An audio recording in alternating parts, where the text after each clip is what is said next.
എല്ലാവർക്കും നമസ്കാരം. എൻ്റെ യൂട്യൂബ് ചാനലിലേക്ക് എല്ലാവർക്കും സ്വാഗതം. അപ്പം ഞാൻ ഇന്ന് പറയാൻ പോകുന്ന ബിഗ് ബോസ് മലയാളം 7ൻ്റെ ഇന്നത്തെ പ്രമേയത്തെക്കുറിച്ചിട്ടാണ് കേട്ടോ. അപ്പോൾ നിങ്ങൾ ഇന്നെല്ലാം കണ്ടു, അലിമോളും രണ ഫാത്തിമയും തമ്മിലുള്ള പൊരിഞ്ഞൊരു അടി നടക്കുന്നുണ്ട് ഇല്ലേ, നിങ്ങൾ കണ്ടു കാണുമല്ലോ. അപ്പം എനിക്ക് എല്ലാവരും ഇപ്പോൾ അനുമോളുടെ സൈഡാണ് നമ്മളെല്ലാം പ്രേക്ഷകരെല്ലാം അനുമോളുടെ സൈഡാണ് ഇല്ലേ.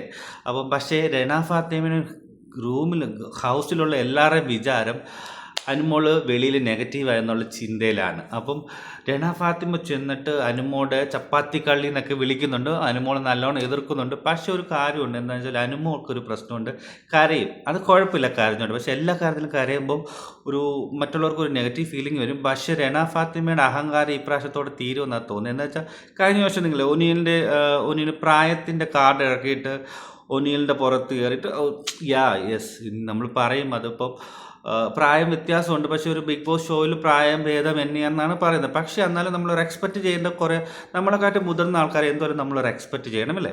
അപ്പം ഞാനൊക്കെ ചെയ്യുകയാണെങ്കിൽ എൻ്റെ വയസ്സനുസരിച്ച് എൻ്റെ തയ്യാറാണ് നമ്മൾ പിള്ളേരായിട്ടേ കരുതത്തുള്ളൂ. അപ്പോൾ എൻ്റെ മുദ്ര കണ്ടാൽ ഞാനത് ഒരു എക്സ്പെക്റ്റ് ഉള്ളൂ. പക്ഷേ അവർക്കൊരു 2K കിഡ്സിൻ്റെ പോലെ തന്നെ ഒരു എക്സ്പെക്റ്റ് ഇല്ലാതാണ്. എനിക്ക് അന്ന് ഒനിയനോട് പെരുമാറിയതിൽ ഒരു ഇതുണ്ടായിരുന്നു. പക്ഷേ എനിക്ക് ഒനിയൻ തിരിച്ച് പെരുമാറി എനിക്ക് ഒനിയൻ്റെ സൈഡായി ഞാൻ നിന്നിട്ടുണ്ട്. രണ ഫാത്തിമ ആദ്യം അനീഷിൻ്റെ അടുക്കെ വന്നിട്ട് കുറച്ച് പ്രശ്നങ്ങളൊന്നും ഇല്ലായിരുന്നു, കുഴപ്പമില്ലായിരുന്നു. പക്ഷേ പിന്നീട് എനിക്ക് അതുപോലെ തന്നെ രഞ്ജിത്തിൻ്റെ അടുക്കലും ചെന്നിട്ട് പ്രായത്തിൻ്റെ പേരിൽ സംസാരിച്ചു. അതുപോലെ ഒനീൻ്റെ അടുക്കലും പ്രായത്തിൻ്റെ അടുക്കൽ നമ്മളൊക്കെ കൊച്ചു കുട്ടികളൊക്കെ വരുമ്പോൾ നമ്മൾ ഓട്ടോമാറ്റിക്കലായിട്ടും അതനുസരിച്ചിട്ട് പെരുമാറത്തുള്ളൂ. കൊച്ചു കുട്ടികൾ കാണും, നമ്മുടെ പ്രായത്തിന് കുറഞ്ഞു വരുമ്പോൾ നമുക്ക് ആ ഒരു പക്വതയോടെ നമ്മൾ സംസാരിക്കുന്നുള്ളൂ. പക്ഷേ അവരതൊരു എക്സ്പെക്റ്റ് നമുക്ക് തരുന്നില്ല. അപ്പം അതിനെ ചൊല്ലിയാണ് ഒനീനും രഞ്ജിത്തും ഒക്കെ ഇവരുമായിട്ട് വഴക്കിടും. രഞ്ജിത്താണ് പിന്നെ സംസാരിച്ചിട്ടേ ഇല്ല അല്ലേ പൊരീനുമായിട്ട്. പക്ഷേ ഇപ്പം നമ്മുടെ അനുമോടെ പുറകിനാണ്, അതായത് ഗിസലിൻ്റെ ഭയങ്കര ബെസ്റ്റ് ഫ്രണ്ട് ആണെന്ന് രണ ഫാത്തിമ എനിക്ക് തോന്നുന്നു. പക്ഷെ അത് വെച്ചിട്ട് അനുമോടെ പുറത്ത് കയറാനുള്ള പ്ലാനാണ്. പക്ഷേ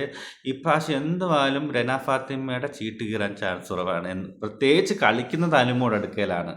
അത് കണ്ടിട്ട് വേണം മറ്റുള്ളവരുടെ ജിസേലിൻ്റെ അനുമോടെ അടുക്കൽ കളിക്കാൻ ആർക്കും പറ്റത്തില്ല. എന്താ വെച്ചാൽ അനുമോൾ ഇന്നുണ്ട് വീക്ക് പോയിന്റ് ഉണ്ട്, അനുമോൾ കരയും, അതൊക്കെ കരയും എന്നുള്ളത് സത്യമാണ്. പക്ഷേ ഇന്നത്തെ പ്രമോയിൽ അനുമോടെ അടുക്ക് ചെന്നിട്ട് ഗിസലല്ല രണ ഫാത്തിമ വഴക്കുണ്ടാക്കുന്ന അച്ഛൻ്റെ അമ്മയുടെ കാര്യം വീട്ടിൽ നിന്ന് പഠിപ്പിച്ച് വിട്ടത് അതാണെന്നൊക്കെ ചോദിക്കുന്നുണ്ട്. പക്ഷേ ഇത് രണയുടെ വിചാരം അനുമോൾ വെളിയിൽ നെഗറ്റീവാണെന്നുള്ള ചിന്തയിലാണ് കണ്ടന്റ് ഉണ്ടാക്കാൻ ശ്രമിക്കുന്നുണ്ട്. പക്ഷേ ഇത് നേരെ തിരിഞ്ഞായിരിക്കും രണ ഫാത്തിമയ്ക്ക് വരാൻ പോകുന്നത്. ചിലപ്പോൾ ഈ പ്രാവശ്യം നോമിനി വന്ന രണ ഫാത്തിമ ഔട്ടാണ്, ഉറപ്പാണ്, 100% ഉറപ്പാണ്. നിങ്ങളെല്ലാം കണ്ടില്ലേ എപ്പിസോഡ് കണ്ടിട്ട് നിങ്ങൾക്ക് തന്നെ ദേഷ്യം തോന്നില്ലേ? രണ ഫാത്തിമ എനിക്ക് ഭയങ്കര ഇഷ്ടമായിരുന്നു, വന്നപ്പോൾ തന്നെ ഭയങ്കര ഇഷ്ടമായിരുന്നു. പക്ഷേ ഏജ് ഡിഫറൻസ് നമ്മൾ പറയും, തീർച്ചയായിട്ടും ഏജ് ഡിഫറൻസ് പറയും. പക്ഷേ ഇന്നലത്തെ പ്രമോയിൽ വല്ലാത്തൊരു ഇതാണ്, മുടിഞ്ഞ അടിയാണ് രണ്ടുപേരോട്. പക്ഷേ അനുമോടെ വർത്താനം കേട്ടില്ലേ, നീ എന്നോട് സംസാരിക്കരുത്, പോക്കോ എന്നൊക്കെ പറയുന്നുണ്ട്. സൂപ്പറായിട്ടുണ്ട് Anumol keep it up. Anumol final 5ൽ വരാനുള്ള ഒരാളാണ്. അപ്പോൾ രണ സൂക്ഷിച്ച് സംസാരിച്ചാലും ഇടപെട്ടാലും രണയ്ക്ക് നല്ലതാണ് എന്നാണ് എനിക്ക് പറയാനുള്ളത്. ഇത്ര എനിക്കൊന്ന് പറയണമെന്നുണ്ട്, അതാണ് ഞാൻ പെട്ടെന്ന് തന്നെ വീഡിയോ എടുത്തിട്ട് വന്നത്. ഓക്കെ, അപ്പം ടാറ്റ ബൈ ബൈ. എൻ്റെ ചാനൽ സബ്സ്ക്രൈബ് ചെയ്യുക, ലൈക്ക് ചെയ്യുക, ഷെയർ ചെയ്യുക. Bye bye.